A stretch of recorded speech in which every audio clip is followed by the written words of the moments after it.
Level up your LA Kings experience with Vivid Seats Elite Seats. All the on-ice Kings action with even more exclusive access and rewards. Enjoy great seats to the game in Section 103 along with Yamava Club access and parking included with your purchase. Plus, get a free Team LA Kings shop item at the game. Score your Vivid Seats Elite Seats tickets today and earn perks on each purchase from the only leading ticket company with a rewards program. Experience it live with Vivid Seats, the official partner of the LA Kings. Did you know the LA Kings have their own culinary partner? It's Superfood, celebrating 10 years and over 1 million meals served.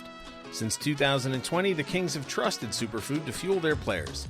Now through Simply Lunch, you can bring that same performance-driven food to your office. Because when people eat better, they work better. Visit mysuperfood.com. That's mysuperfd.com. Or call 213-973-6145. Qualified companies can enjoy a free lunch for up to 10 managers. You're listening to All the Kings Men, the official podcast of the LA Kings. Now, here's your host, Jesse Cohen. All right, welcome back to another episode of All the Kings Men. Today we are reacting to the LA Kings acquisition of Artemi Panarin. Joining me to do so, Zach Dooley. How are you doing today, Zach? Wow. I mean, still been 24 hours now. We're recording about a full day after the trade, and it still almost feels like just wow. Yeah, so you and I literally, 3 minutes ago just got off the conference call with Artemi Panarin. So it's the first time Artemi Panarin has spoken to the media about the trade. His English is not terrible, but it is not, I would say, conversational. It's fluent, but not conversational, if that makes sense. And I don't think there was a ton to be learned from it. So I guess we just start with our reactions and we can weave stuff from the presser in there if we want. I think you and I had the same initial reaction, but I'll just ask you, what was your initial reaction when you heard? I mean, it was like, F yeah. That's a high caliber player. And what's funny, and we were talking about this, at the game last night with a couple of people, it's like every piece of news that came out to support the fact that the Kings had acquired him, it just kept getting better. Like you kept waiting for the other shoe to drop, and it just kept getting better. Like, okay, the Kings acquired Artemi Panarin. In itself, that's awesome, but you saw some of the packages floating around in the days prior, and you're like, ooh, like, what did they have to give up? And then you hear the return, and I know we both really like Liam Greentree. I think he's going to be a good NHL player, but it's one prospect and a couple conditional picks, neither of which could become a first. And you're like, man, that's a really good return. And then it's like, oh, but is he a rental? And then you say, oh, nope, he is. They're working on a deal. He wants to sign an extension. You're like, okay, what's the extension going to be? He's 34 years old. And then it's 2 years at $11 million. So it's below market value on term and below market value on AAV. And then you're like, how could this get any better? And then you're like, oh, the Rangers retained half of his current cap hit. So he comes to the team at less than $6 million at essentially the same hit that the Kings had for Phil Deneau when he was here. So you just it just was stock up all for 30 minutes. It was like every 5 minutes, something else came out and you're like, this just got better. I kept waiting for you to include another detail, which doesn't necessarily make the transaction any better as a transaction. It just makes the story a little bit better, which is that allegedly he only wanted to come to LA, and it essentially confirmed that on the press conference. That's the one thing I learned in his media veil. Yeah. When he said that if LA didn't want me, I was going back to Russia. This dude wanted to be a King.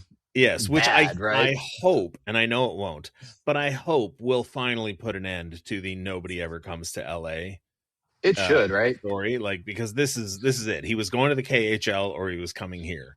And this is not, Ilya Kovalchuk 5 years removed from playing in the NHL. This is not Vincent Lecavalier at the end of his career or Jerome McGinley, cup hunting from team to team, or anything like that. This is a guy, it's 34 years old, just a few seasons separated from 120-point season. I mean, for me, it's funny. When they said, first of all, I was on Ativan all day yesterday, so I wasn't sure that it was real when I first read the message. Imagine waking up and you're like, oh no, I dreamt that. He's not here.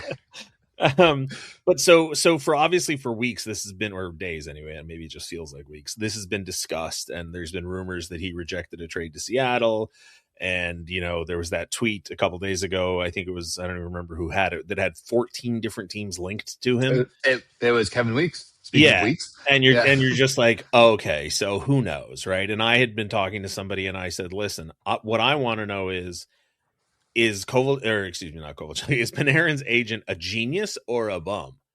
Because he's playing this out in public very clearly. And we have no idea if they're going to get what they want. It sounds like they did. So I guess he's a genius. And I mean, the Rangers made it public first, right? Like they mishandled this and horribly, I would argue. But I mean, if all the things that we're saying about how it's just great, yes. You have to imagine on the other side, someone saying like, man, this is terrible for us. Yeah. I think that, one thing that you maybe picked up was like, this guy would have signed for more years in LA for sure. He was willing to do that. His answer to you about, trade protection makes it seem like he's here as long as he wants to be here. Yeah. So that's right. That was the one. No one asked Ken Holland about that. Which yesterday, which is a big miss. It is, but in everybody's defense, it didn't occur to me until 11 o'clock this morning. That's fair. It didn't occur to me until you asked it. I don't know why I didn't think of it. I wasn't there yesterday, obviously, because I was on Ativan all day. But had I been there, I wouldn't have asked it either, because it didn't even occur to me until today. And then I started poring over, Puckpedia and cap wages, and I couldn't see it. And I was like, all right, well, I'll just ask him. But his point, to your point, when I asked him, does the extension have trade protection? He said, I think so. I hope so, which isn't a great answer. But then he sort of said, 2 years is basically a rental anyway. The only thing in my mind stopping it from being an A+++++ would be if those 2 years have no move clause protection. Because what's the point of a no trade clause, like a 10 list no trade clause for a 2 for a player of that caliber? It seems to me like it's either nothing or no move. So when he said he thinks so, I would agree.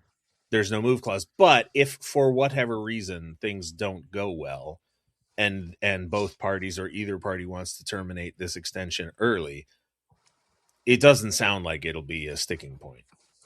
Yeah. The thing would be with that, like, if the Kings paid full value for a player of his caliber, and he is an elite star player, right? Like the Kings, what the Kings paid does not match the value of what Artemi Panarin is, or what he would have gotten without the no move. Yeah. No doubt about it.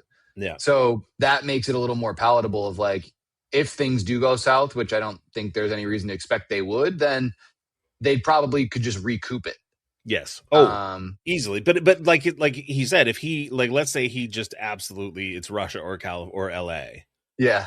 Then let's say at the end of next season, for whatever reason, let's say the bubonic plague wipes out the entire population of LA, and he's just like, this is not working anymore. Then okay, he goes back to Russia, right? There's no skin off the Kings. Don't speak that one into existence. I don't. Well, I mean, I deal with that, man. I don't think we have to worry about the bubonic plague.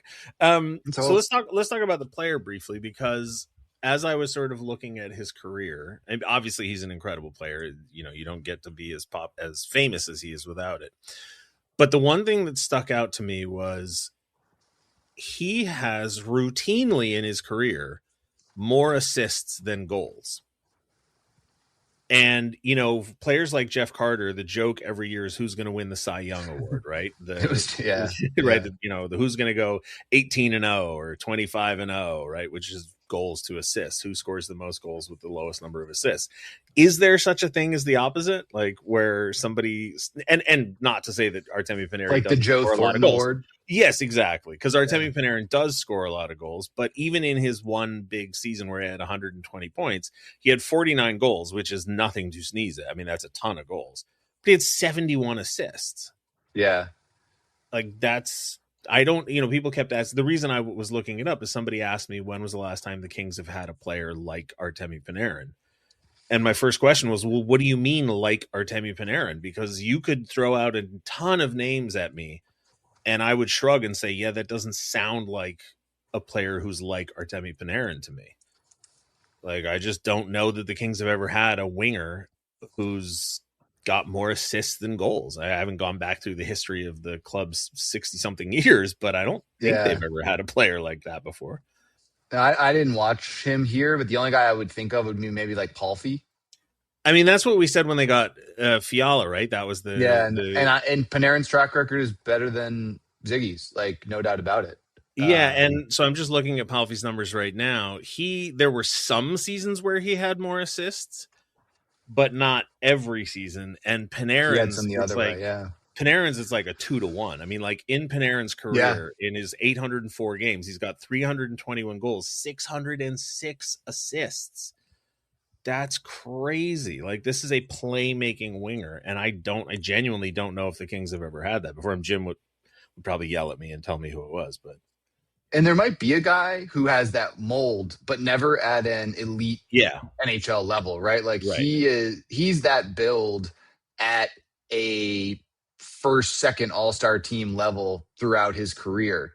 I was looking at this the other day, like since he came into the league in, I think it was 15, he is 5th in the NHL in points. Mm-hmm. And I think he was 4th in assists. Like, that's a 10-year span. I think his last 9 years are point per game pace. So it's like you have the build, I think, spot on. Like I've watched him a lot. Just I used to stream the Blue Jackets to watch this guy. Like I just love the way that he plays, the way that he can see the ice with the puck on his stick in the offensive zone is so unique and so special. Like he just plays the game a way that I really enjoy watching. And does so at such a high level, and the production matches it. He's not, a show pony. He's a guy who goes out and the production matches the flash.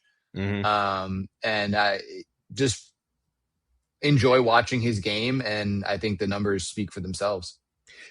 The fact that he can dish the puck the way he can also makes potential line combinations so much more interesting to me, because if his English was a little bit better, this feels like the kind of question that I maybe would have wanted to ask him, but I didn't want to confuse the issue and bog down the press conference. But whereas 2 weeks ago, you would have said, okay, the Kings need a center. Well, what kind of center do we need? And it'd be like, all right, well, we have a lot of talent on the wings, but they can't bury the puck, so we want a guy who can set people up, or blah blah. Now it's like, no, go get a center who scores goals.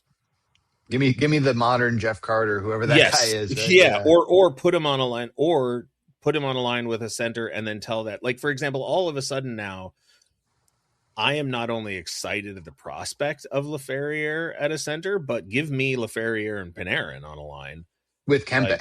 That's what I would do. I mean, I was thinking about it. That is the line I would put him on for sure.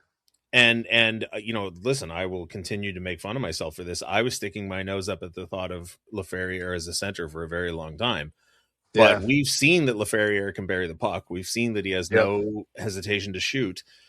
And obviously Kempe can shoot the puck and can score goals. So, put this world-class puck mover on that line. I mean, I think I said last night you have to start with Kopitar, Kempe, and Panarin, but I don't think you have to try it for very long. I mean, if it works, great, but I don't know. It just opens up so many. It just makes the rest of this season so much more interesting than it was 2 days ago. Laferriere is the kind of guy who I could see being the Cy Young type player you mentioned throughout his career.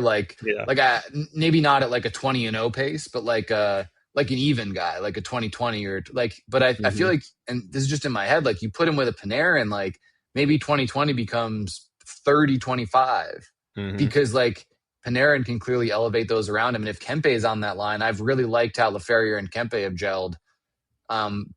When looking at the lineup right now, like that's the line that excites me the most and where I would love to see Panarin go. He has to go with Kempe or Fiala, right? Yeah.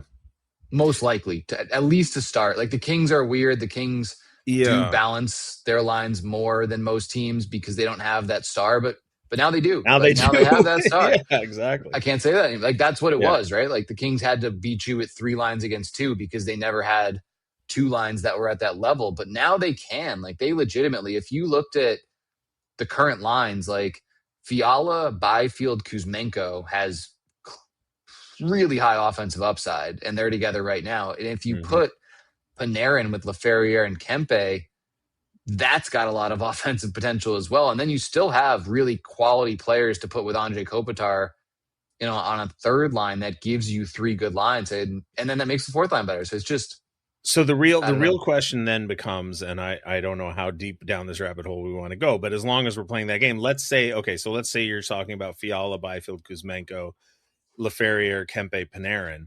You've then got more Armia, Perry, Fogle, Turcotte, and Kopitar to make up one more line, assuming you're keeping Hellenius, Ward, and Malat. And all of a sudden, I know you're going to hate this phrase, but all of a sudden, that's way too many guys. And so the question As long as becomes, you're not telling me it's too many contracts, then we're no, good. no, I don't. Well, I haven't. I No, lost track. no, but you're right. In Yeah. that scenario, someone has to go to the AHL. Yeah. Or get moved somewhere else. There's too many forwards. But that's what makes it so interesting is that now all of a sudden, because we thought the top 9 was set coming into this season, and not only the top 9, I would say the top 11, right? The question was who's going to be the fourth line center, Turcotte or Hellenius, and Holland pretty much settled that in the offseason by saying it was going to be Turcotte. So coming into the season, you had Hellenius and Malat as extra pieces. And no disrespect to Hellenius or Malat, but at that point in time, each of them probably had less than 50 games NHL experience. Mm-hmm. And one season each, really. Yeah, and so Not it was like even a full one. Yeah, and it was like, okay, well, but then Phil Deneau gets traded. There's injuries all up and down the lineup. You know, Ward and Malat are recalled. That line gels and clicks. They really like it.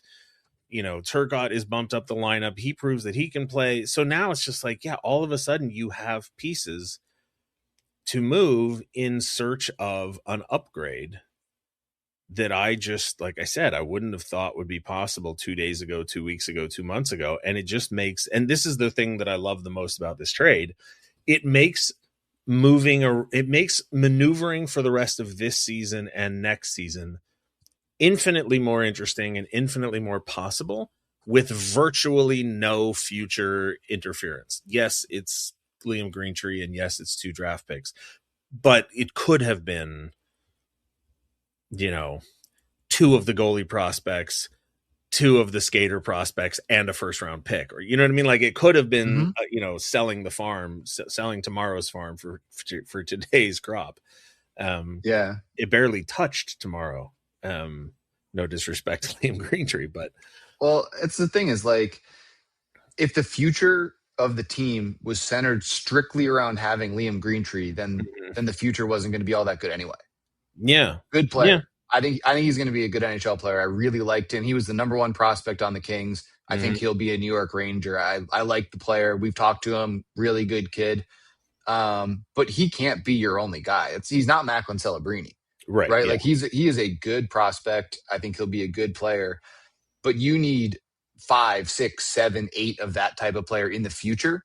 So you lose the one. Yeah, it stinks. You'd rather have him than not. But like if things go the other way at some point and you have to rebuild and do all that stuff, you're going to need a heck of a lot more than that anyway. And you're going to have to sell a lot of pieces to get that heck of a lot down the road.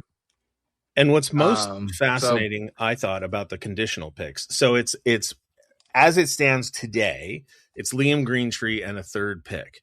If the Kings win the first round of the playoffs, the 3rd transforms into a 2nd. If they win the 2nd round, an additional 4th round pick is thrown in. I would have expected that the conditional 4th round would have been a conditional 1st round.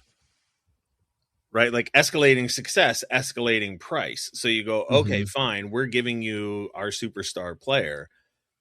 You're giving us a prospect and a pick, but here's the condition. If you guys go nuts and, you know, and make a run, we want more for it. And not that a 4th round pick is nothing, but it almost feels like, yeah, okay, fine. If we make the Western Conference Finals, here take my 4th. I don't care. 4th round pick. Yeah, fine. But we'll trade one of our 8 goalies for another, you know, for something like it's. I don't know if you listened to Ken's full avail last night. I did, yeah. It seemed pretty clear the 1st was not on the table. Which is picked great. Up on that too. Yeah. Yeah. And he referenced, like, the Kings have an extra 2nd from the Deneau trade. Yep.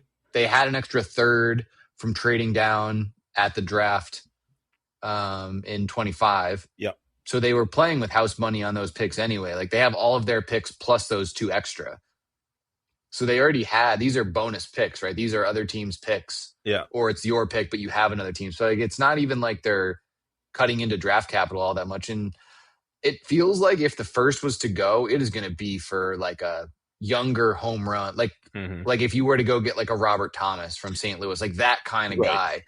It doesn't feel like the first is on the table to help rental wise. I could be wrong, could be posturing. I don't know, but No, the but second that's seems very much in play. The extra second. That's what But makes this trade, part of what makes this trade so phenomenal, is that it didn't cost that first round pick. So if you told me at the beginning of the year you could turn Phil Deneau, Liam Greentree, a third round pick, and potentially a second round pick, and potentially a fourth round pick, and a first, and something else into Panarin, and fill in the blank on any of the players that people have been talking about: Robert Thomas, Nazem Kadri, Ryan O'Reilly, Steven Stamkos, whoever it is, whatever, right? Mm-hmm. Like, all of a sudden, looking at the total acquisition cost of new acquisitions, it's everything is improved by it, right? Like, when Phil Deneau was traded, and I said, I have to imagine that there's a plan to get another center down the line. Okay, this isn't another center, but obviously this trade probably, well, I guess with 50% retained from New York, it wouldn't have been that big a deal. But you had the cap space partially because Phil Deneau is no longer in the books. Like, this trade is facilitated by that trade. And so, for sure. Yeah, the whole season you look at it becomes a lot more interesting. Asset management wise, like cap space, it's a wash. Mm-hmm. And you move a Greentree and the third, but you get the second back from Phil. So it's like they upgraded on the pick, the third for the second. Maybe it's a wash because it becomes a second, but good problem to have, right? You'd give up a pick every day to win a round in the playoffs, no doubt about that. And the other part that I like is that this is with the near future, at least in mind. Like, if you're gonna look at the Kings and you believe that the Kings need to rebuild, nothing they do is going to sway you, right? Like, you're going to believe that, and you're going to believe that. It's fine point. I understand it, but you're not going to be swayed. The Kings' direction is not going to be that. Like, Ken Holland was asked it, and he said outright, like, you can go two directions. You can full on rebuild, which is sell the house and get a bunch of assets like we talked about, or you can try and compete. He said, I am not interested in rebuilding. The players here are not interested in rebuilding. We are going to try and compete. You can disagree with it or not, but that's what they're going to do. And this move, with the extension, replaces Kopitar's cap hit next year and a little bit more with the increase, and locks in a first-line player for you for 2 more seasons after this, and you still have plenty of room to add more future caliber assets. Like, the center position, if it's not addressed this year, will have to be addressed just by default in the summer. But the Kings have the room to do so, and a marquee winger to build around. And somebody asked me this last night, and I hadn't even thought about it. The presence of Artemi Panarin makes the entire organization more attractive to other personnel, players, coaching staff, trainers, anybody looking to join an NHL club at any level. The presence of Artemi Panarin makes it, like I said, just more interesting. I do want to get to some of the questions from the press conference, because there were some funny answers. I thought, not a ton of great ones. Talking Ken Holland's or no, sorry, Artemi Panarin's. On Artemi's, okay. Yeah. So, for example, I knew Owen would ask this, and he did, which was, what number would you like to wear? And that's credit to Artemi Panarin for having already looked at the roster. As he said, any of the numbers he would be interested. I think the phrase he used was "they're busy," because he wore number 9. Did you hear? I was gonna build to that. So he wore number 9. He wore number 10. Obviously, Kempe and Perry are wearing those. And he said, I would love to wear number 72, but the mascot is number 72. Said he's not sure if that's allowed. I doubt Bailey will be giving up his number, although what a fascinating opportunity to rebrand the mascot if he did. I maybe there's more to it, but man, if the guy wants 72, you give him the number, Lion. Like, I don't. Yeah. There's a fun opportunity in there to do a little bit where, like, Artemi Panarin buys Bailey like a vacation to Europe or something for giving up 72. And I mean, I've already seen somebody suggest that Bailey just change his number to 67 since that's the year the team was created. Easy one. Yeah. Now I If don't the know dude what that wants does. 72, you give him the 72. Yeah. Now who knows? Maybe he'll wear 27. I've seen that proposed. He wore both in Russia. I've seen pictures of 27 and 72 along the way, and 10 and 9. So like he's been pretty consistent. Another interesting detail we already mentioned, but that he said if it wasn't LA, he'd go back to Russia, which is nice. Yeah. I don't know what to make of this answer, but somebody asked him about the Seattle deal. I think it might have been Eric. And he said he's not that concerned with money. Right. It's more about playing for the team he wants to play for, playing with the guys he wants to play with. And that's, I mean, as he's made a ton of money already in his career, so I can understand. Like, and also the Kings are not paying him nothing, right? Like, He's still the highest. Easy to say you're not concerned with money when you're making $11 million, but nice to see that the difference between 4 years at 15 and 2 years at 11 was not the deal breaker. I'll be honest. If they sign him to 2 by 15, I would have been happy with the deal. Oh, 100%. You know, or honestly, even 3 by 15, like 2 by 20, I wouldn't have blinked at it. It's to me, it's the length of it more than the term. And if things go well, you give them 2 more. Like, yeah, well, that's ideally that's what happens. You know. Then the other sort of interesting detail was that he said he spoke to Gavrikov, and I was.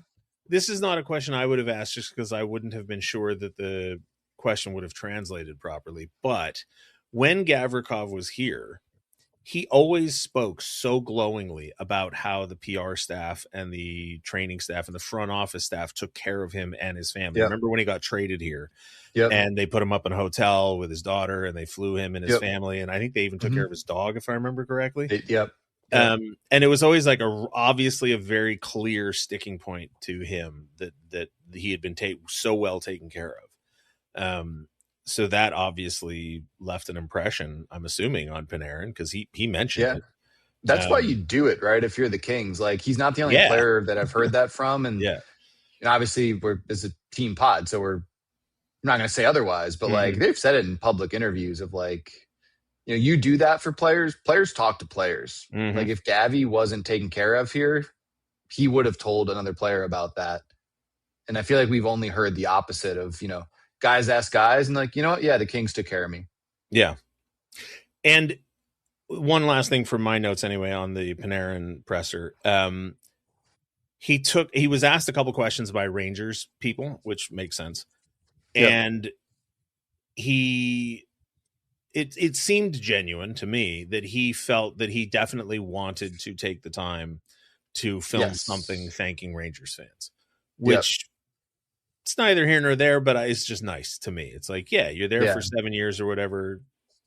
They believed in you. They rooted for you. They loved you. So, thank them. And it sounds like he will. And sounds like he doesn't have to be prodded or reminded or poked. It sounds like he wants to do it. He didn't have to bring that up when he did or how he did, but he was like, oh, like I need to do that. It's coming. Don't worry. He went out of his way. That says something, I think, about the human. About the character, more than anything else. Yeah. So all in all, like I said, I thought you put it perfectly in your run up, which is that every 5 minutes, some new detail comes out that makes you just laugh even harder. Cause it's like, holy smokes. And now the question is, okay, so now the Kings play Vegas in about 3 hours, give or take 3.5 hours. And then they go on their Olympic break for 2 weeks. And then there's 5 games between that and the trade deadline, I think. So I think it's 27 days till the actual trade deadline. My math could be horribly wrong there, but I'm pretty sure that's what it is. So now the question is, what's next? No, that sounds right. Okay. So, I mean, the question just becomes now, okay, what else do you have up your sleeve, Ken Holland? Because I think it would be fine if this were it. But there's so much time left on the clock and there's so many pieces left to be moved around the chessboard. It seems like there's got to be something else. Wouldn't be surprised either way. Yeah. If this is the move, Kings got better. No doubt about it. And I mean, maybe a few of these games decide what they do, right? Like obviously, the Kings aren't in a playoff spot today. They go out and beat Vegas, they still would not be in a playoff spot. They're a point out if they win, 3 out, I think, if they lose, but they're not in a spot at the deadline or at the Olympic break. So, if you hang 1 to 3 points out and you feel like you're playing well enough and Artemi Panarin fits in well, like, yeah, maybe you look to add, especially if there's term on a player. Or if you go the other way, well, you still have Artemi Panarin for 2 more years and you reset things for next year. So I wouldn't be surprised if the Kings were not done. Ken Holland made it pretty clear that would probably be a forward, right? Based on yes, yes. In the fact that he said we're not touching the blue line, basically. Yeah. I think that was pretty clear. And that, again, I understand the questions, but also like Ken Holland had very little imprint on the forwards. He had a lot of imprint on the D. He built the D that way because that's what he wanted to do. Yep. So I don't think it's any surprise that that's his answer. He had a lot less to say about the forwards, and that's not surprising that is where he would look to improve the team, especially when they are 31st in the NHL in goals.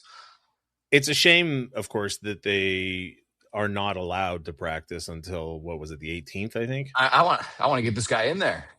Yeah, well, just because, I mean, like you said, because the team is out of a playoff spot presently, and because coming out of the break, you've got Vegas, Edmonton, Calgary, Colorado, Islanders, Montreal, like they have to come out of the break firing, right? They can't. Yeah. The rest of the season can't look like the first part of the season. The rest of the season has to be a run like last year.